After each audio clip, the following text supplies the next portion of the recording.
Being an educator, जो सबसे ज्यादा क्वेश्चन मेरे से पूछा जाता है वो ये होता है कि सर सिविल सर्विसेज की एग्जाम में हम लोग करंट अफेयर्स कैसे कंप्लीट करें। करंट अफेयर्स आपको पता ही होगा 2014 के बाद लगातार इसकी वेटेज बढ़ती जा रही है, इसीलिए इसे इफेक्टिवली कंप्लीट करना बहुत ज्यादा जरूरी है। इस सेशन में मैं आपको 3 मेथड्स बताऊंगा जो पर्सनली मैं भी यूज करता था। बहुत सारे टॉपर्स और वो लोग जो यूपीएससी आईएएस का सपना अपना साकार कर चुके हैं वो इस मेथड्स को यूज करते हैं। इन 3 में से आप कोई भी मेथड यूज कर सकते हैं, जिससे आप अपना द हिंदू और इंडियन एक्सप्रेस दोनों में से कोई भी न्यूज़पेपर इफेक्टिवली कंप्लीट कर सकते हैं। बढ़ते हैं पहले मेथड की ओर। पहला मेथड है कि आप जब सोचते हैं कि आपने एग्जाम के लिए पढ़ना है तो आप तभी से न्यूज़पेपर को पढ़ना शुरू कर दीजिए। सिलेबस सामने रखिए, न्यूज़पेपर को सामने रखिए और देखिए जो टॉपिक्स आपके सिलेबस से मैच कर रहे हैं उन्हें पढ़िए। यह सबसे इफेक्टिव मेथड है। लेकिन ये वाला मेथड मैं उन लोगों को नहीं बोलूंगा जो यूपीएससी सिविल सर्विसेज के 2026 का एग्जाम देने वाले हैं। लेकिन ये मेथड वो यूज कर सकते हैं जो 2027 और 2028 के अटेम्प्ट देने वाले हैं, वो एग्जाम देने वाले हैं, वो लोग इस इफेक्ट को मेथड को यूज कर सकते हैं। सिलेबस सामने रखिए, न्यूज़पेपर सामने रखिए, प्रीवियस ईयर क्वेश्चंस देखिए, आपको थीम पता चल जाएगी, आपको पता चल जाएगा कि हमने पढ़ना क्या है। Okay, so newspaper, syllabus and previous year questions. जैसे मैं ये न्यूज़ आपको बता दूं, फॉर एग्जाम्पल पढ़ना कैसे वो भी आपको बता देता हूं। ये न्यूज़पेपर है कि 1000 protest crime corruption in Mexico as Gen Z steps up agitation. अब बांग्लादेश नेपाल के बाद अब जेनजी प्रोटेस्ट मेक्सिको भी पहुंच चुका है। जैसे ही आपने न्यूज़ पढ़ी तो आपको चित्र वगैरह तो देखना ही है, लेकिन आपको एक और चीज़ देखनी है। सबसे पहले लोकेशन। लोकेशन कहाँ पर है? ये कहाँ पर हो रहा है? मेक्सिको में हो रहा है। तो मेक्सिको ग्लोब पे देखिए कहाँ पर है, कौन से कॉन्टिनेंट में? नॉर्थ अमेरिका में। दूसरा जो वर्ड है यहां पर वो है जेनजी। जेनजी कौन होते हैं? जेनजी उस जनरेशन को कहते हैं जो लगभग 1997 से लेकर 2012 के बीच में जो जनरेशन पैदा हुई है उन्हें जेनजी कहा जाता है। अगर आप नेट पे डेफिनेशन देखेंगे तो वहां लिखा है लेट 90s अर्ली 2010 में जो पैदा हुए उन्हें जेनजी कहा जाता है। एक डेटलाइन ये है, इन्हें डिजिटल नेटिव्स भी कहा जाता है। अब आपने लोकेशन देख ली, आपने ये देख लिया कि जेनजी क्या होते हैं। उसके बाद हम लोग सीधे पहुंचते हैं नॉर्थ अमेरिका का। सीधे नॉर्थ अमेरिका का मैप खोलिए, आपको मिलेगा यहां पर Canada, United states of America, और उसी के नीचे आपको मिलेगा मेक्सिको, जहां पर ये सब हो रहा है। जल्दी से मेक्सिको के नेबरिंग कंट्रीज भी देख लीजिए। आपको यहां पर ग्वाटेमाला मिलेगा, Belize, Honduras, El Salvador, Nicaragua, Costa Rica, Panama, और ये पनामा के थ्रू साउथ अमेरिका के साथ कनेक्शन। यही पनामा का रूट यूज किया जाता है जब लोग डंकी रूट अपनाते हैं। यहां पर ओशन भी देख लीजिएगा, नॉर्थ पैसिफिक ओशन, यहां पर नॉर्थ अटलांटिक ओशन। बिल्कुल यहां पर आपको जो मिलेगा this is the Caribbean sea, और यूनाइटेड स्टेट्स मेक्सिको के बीच की जो ये खाड़ी है सिर्फ कहते हैं गल्फ ऑफ मेक्सिको। तो हमने मैप पर भी देख लिया, एटलस पर भी देख लिया। उसके बाद हम लोग इसके कैपिटल और इंपॉर्टेंट सिटीज का मैप देखेंगे। मेक्सिको का कैपिटल मेक्सिको सिटी है, उसकी लोकेशन हम लोगों ने देख ली। तो हमारे पास लोकेशन आ गया, हमारे पास ये आ गया कि एक्चुअली जेनजी का मीनिंग क्या होता है। लोकेशन देख लिया हमने, ओशंस देख लिए, सी देख लिए। उसके बाद हम, क्योंकि ये पॉलिटिकल करंट अफेयर्स है, पॉलिटी के साथ लिंक्ड है, जेनजी प्रोटेस्ट कर रहे हैं सरकार के खिलाफ, तो देखते हैं वहां पे सरकार किस टाइप की है। टाइप ऑफ गवर्नमेंट वहां पर प्रेसिडेंशियल है। एक्चुअली मेक्सिको एक फेडरल है, यानी अगर आप यहां पर भी देखेंगे पूरे देश को स्टेट्स में तोड़ा गया है। फेडरल मीन्स जहां पर राज्य सरकार भी हो और सेंट्रल गवर्नमेंट भी है, दोनों के बीच में there is a separation of power. But Mexico is a presidential republic, यानी यहां पर हेड ऑफ स्टेट और हेड ऑफ गवर्नमेंट दोनों प्रेसिडेंट है, प्राइम मिनिस्टर यहां पर होता नहीं है। एक और चीज यहां पर याद करेंगे आप कि जो करंट कॉन्स्टिट्यूशन है मेक्सिको का, वो 1917 में बना हुआ था। फिर आप इसका प्रेसिडेंट देख लीजिए, क्लॉडिया शेनबॉर्न यहाँ की प्रेसिडेंट है जिनके खिलाफ ये प्रोटेस्ट हो रहा है। और प्रोटेस्ट की जब आप न्यूज़ पढ़ेंगे तो आप यहाँ पर ये पाएंगे कि जो ये प्रोटेस्टर्स है इन्होंने नेशनल पैलेस को घेराव किया हुआ था, उसके सामने ये लोग प्रोटेस्ट कर रहे हैं। ये चीज़ याद रखिएगा। तो यहाँ पर आपको एकदम से देखना है कि ये नेशनल पैलेस है क्या? ये नेशनल पैलेस है, ये बेसिकली रेजिडेंस है प्रेसिडेंट ऑफ मेक्सिको का। ये सब आपने देख लिया। अब न्यूज़ देखिए, न्यूज़ में आपको पता करना है कि आखिरकार ये मेन एपिसेंटर इस सारे प्रोटेस्ट का है कहाँ पर। तो जब आप न्यूज़ पढ़ेंगे तो आपको ये पता चलेगा कि ये सारा जो एपिसेंटर है वो है ये जगह जिसका नाम है मिचोआन।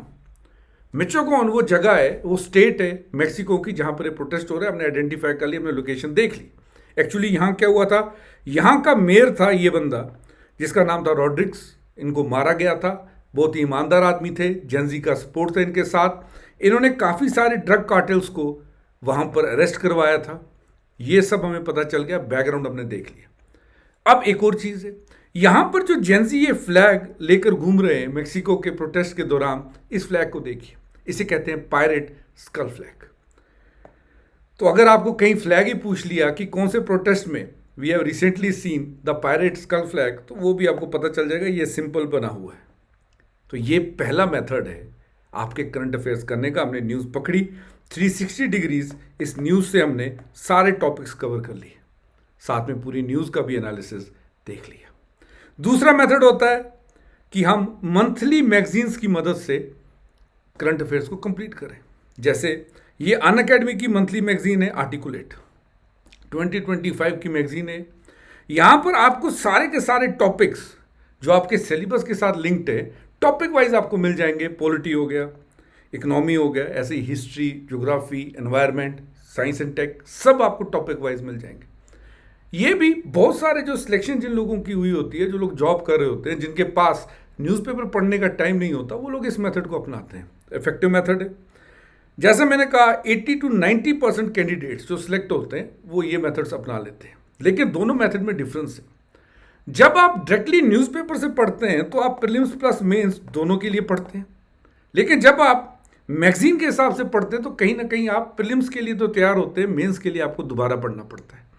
जैसे ये एक न्यूज़ है इसमें मैगजीन की, इसी मैगजीन से मैंने एक न्यूज़ उठाई है कि conversion victim can be booked if they indulge others. Gujarat high court की ये जजमेंट है। तो इसके बारे में सब हमने पढ़ लिया कि एफआईआर बैकग्राउंड भी हमें पता चल गया, हमें कोर्ट की ऑब्जर्वेशंस भी पता चल गई। भले ही आप किस धर्म को अपनाते हैं ये आपका फंडामेंटल राइट है, but what Gujarat court has observed वो भी आपको यहाँ पर पता चल गया कि आप इन्फ्लुएंस करके किसी को कन्वर्ट नहीं कर सकते। न्यूज़ में क्यों था ये सब आपको पता चल गया। आगे बढ़ने से पहले आपके साथ एक चीज़ शेयर कर दूँ।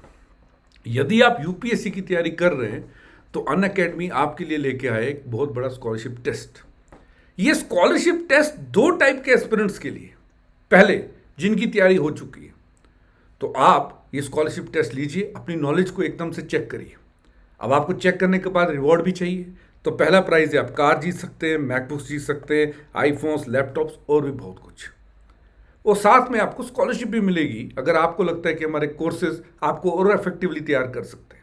वहीं दूसरी और वो बच्चे जो जीरो से पढ़ना चाह रहे हैं, एक तो वो ये भी देखेंगे कि वो स्टैंड कहाँ पर कर रहे हैं, दूसरा अगर वो थोड़ा सा पढ़कर, क्योंकि एग्ज़ाम 23 नवंबर को है 11 बजे और शाम के 5 बजे, तो थोड़ा सा पढ़कर वो ये सब इनाम भी पा सकते हैं और स्कॉलरशिप्स भी पा सकते हैं। हमारे बैचेस इस टाइम पे 19,999 की कॉस्ट पे मिल रहे हैं। ये ऑफर आज ख़त्म हो रहा है। आप मेरा कोड NAVI57 भी यूज़ कर सकते हैं। यदि आप केवल यूपीएससी की तैयारी प्रीलिम्स के लिए करना चाह रहे हैं 2026 के लिए, तो we are the prelims power house programme batch जो 17 नवंबर से शुरू हुआ है। 9,999 में आपको कंप्लीट प्रीलिम्स की कंप्लीट तैयारी इंडिया के बेस्ट एजुकेटर्स करवाएंगे। अब बढ़ते हैं तीसरे मेथड की ओर। तीसरा मेथड जो काफ़ी सारे एस्पिरेंट्स यूज़ करते हैं अपनी तैयारी को और ज़्यादा श्योर करने के लिए, उसे मैं बोलता हूँ रिवर्स इंजीनियरिंग मेथड। वो एमसीक्यूज से सीधे कॉन्सेप्ट्स पे जाते हैं। जैसे मैंने अभी आपको मैगजीन दिखाई, इसी मैगजीन में एमसीक्यूज भी होते हैं मंथ वाइज। ऐसी बहुत सारी मैगजीन्स पे आप देखेंगे अनअकैडमी की कि एमसीक्यूज भी आपको मिल जाएंगे। आप एमसीक्यूज लीजिए। एमसीक्यू जैसे ये, in which case did Supreme Court of India decriminalise adultery in 2018। तो एकदम से 2018 का केस है।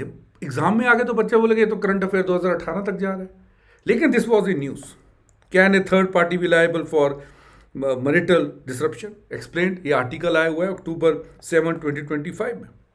और इसी की ये लाइन थी कि सुप्रीम कोर्ट जजमेंट इन जोस शाइन केस डीक्रिमिनलाइज किया गया था अडल्ट्री को। यानी अगर हम क्वेश्चंस देखते हैं क्वेश्चन का हर एक ऑप्शन स्टडी करते हैं कि केशवानंदा भारती केस में क्या आया था, बेसिक स्ट्रक्चर डॉक्ट्राइन।